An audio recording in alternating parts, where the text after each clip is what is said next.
অত্র মাদ্রাসার প্রথম বর্ষের ছাত্র মোহাম্মদ রিফাতুজ্জামানকে তার জানাময়ী বক্তব্য পেশ করার জন্য সবিনয় অনুরোধ করছি। পরবর্তীতে প্রস্তুত থাকবেন মোহাম্মদ বিনিয়ামিন। নারে তাকবীর, নারে তাকবীর। ইসলামের শত্রুরা,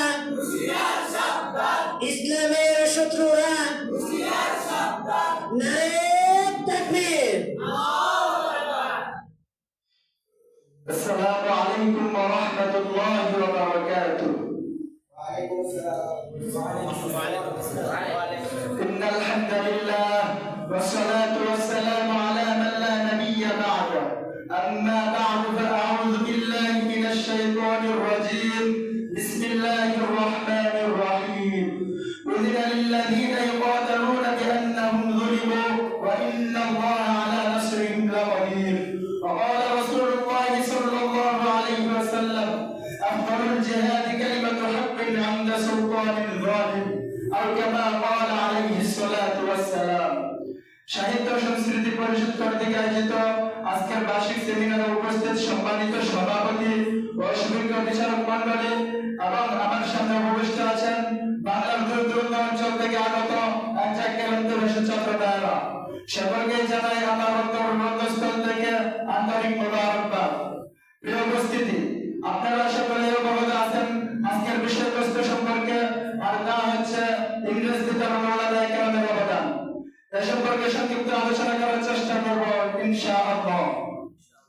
প্রিয় উপস্থিতি, ইংরেজদের বিষাক্ত ইতিহাস আমাদের সকলেরই জানা। 1600 সালে 18 জন ইংরেজ ইস্ট ইন্ডিয়া কোম্পানি নামক একটি বণিক সংগঠন তৈরি করে, আর এই বণিক সংগঠনের মাধ্যমে তারা আস্তে আস্তে কৌশলে ভারতের ক্ষমতা হাতিয়ে নেয়। এরপর থেকেই শুরু হয় মুসলিম জাতির উপর এক বিরাট ঝড়। মসজিদ মাদ্রাসা পরিবার ভেঙে দিতে লাগলো, হাজার হাজার আলেম ওলামার জীবন ছিনিয়ে নিতে লাগলো। দিনের পর দিন বাড়তে থাকে এদের নির্যাতনের মাত্রা। মুহতারাম হাজিরিন, ইংরেজদের এই জুলুম নির্যাতনের প্রতিরোধে জেগে ওঠে আলেম সমাজ। তাই তো আমরা যদি ইতিহাসের পাতা উল্টাই তাহলে দেখতে পাই ইংরেজদের কারণে প্রতিটি প্রতিরোধে ছিল ওলামায়ে কেরামের ভূমিকা। মুহতারাম হাজিরিন, 1757 সালে দেশে যখন ফরাসির আক্রমণে বেঈমান গাদ্দারির ফলে গোটা ভারতবর্ষ চলে যায় ইংরেজদের দখলে, তখন বুক টান করে এগিয়ে আসে আলেম সমাজ। এগিয়ে আসে শাহ ওয়ালিউল্লাহ মুহাদ্দিসে দেহলভী রাহমাতুল্লাহি আলাইহি, গর্জাউদ্দিন দারি সুযোগ্য সাহেবজাদা শাহ আব্দুল আজিজ মুহাদ্দিসে দেহলভী রাহমাতুল্লাহি আলাইহি দরবারিন কন্যা ঘোষণা দেন, আজ থেকে ইংরেজদের বিরুদ্ধে জিহাদ করা ফরজ।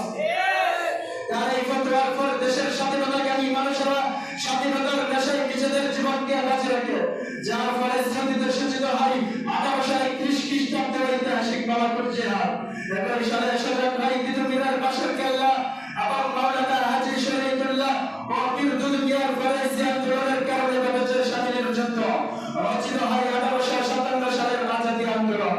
মুহতারাম হাজিরিন, ওলামায়ে কেরাম শুধু আন্দোলন করে শান্ত হননি, বরং শির দিয়েছেন, রক্ত দিয়েছেন, তবু ইজ্জত বিক্রি হতে দেননি। মুহতারাম হাজিরিন, ইংরেজদেরকে দাও থেকে ওলামায়ে কেরাম হয়েছে নির্বাসিত, নিগৃহীত, বরণ করেছে কারাগার, পান করেছে শাহাদাতের দেওয়া, তবে দেশের স্বাধীনতা টিকিয়ে দেননি। মুহতারাম হাজিরিন, আজ ইংরেজরা চলে গেল, রয়ে গেছে তাদের প্রশাসনমালা। ওরা এখন আমাদেরকে ওদের গোলাম বানিয়ে রাখতে চাই, ওরা আমাদেরকে বোঝাতে চাই দেশটা নাকি ওদের বাপদাদার পৈতৃক সম্পদ। ওরা আমাদেরকে বোঝাতে চাই ইসলাম নাকি দেশের প্রচুরি পানার দেশে এসেছে। আমি তাদেরকে বলতে চাই, আরে তারা যদি মনে করে সে দেশটা ওদের বাপদাদার পৈতৃক সম্পদ, তাহলে আমি বলবো আগে তাদের এদেশের ইতিহাস জানতে হবে। 1857 সালে যখন 2 লক্ষ মুসলমান শহীদ হয়েছিল, সেখানে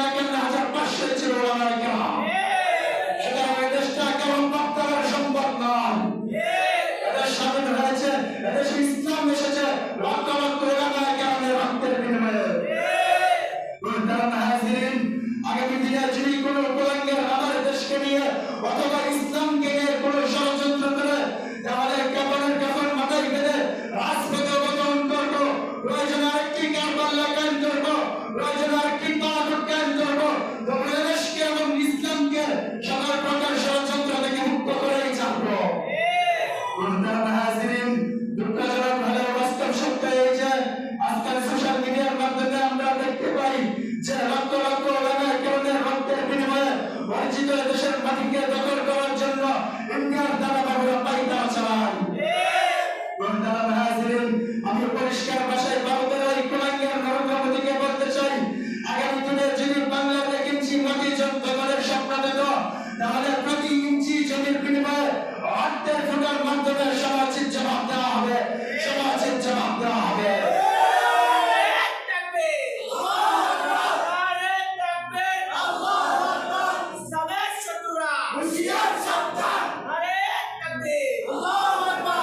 মোহতারাম হাজিরিন, ইসলামকে আমাদের ধরে রাখতে হবে। এই নারায়ে তাকবীর ইসলাম মুসলমানের হাতিয়ার। যতদিন মুসলমান এই আল্লাহু আকবার ইসলামকে ধরে রাখবে, ততদিন এদের সব বাতিলদের প্রত্যাহার করে রাখবে। নাসরুম মিনাল্লাহি ওয়া ফাতহুম করিম ওয়া বাশশিরিল মুমিনিন। আসসালামু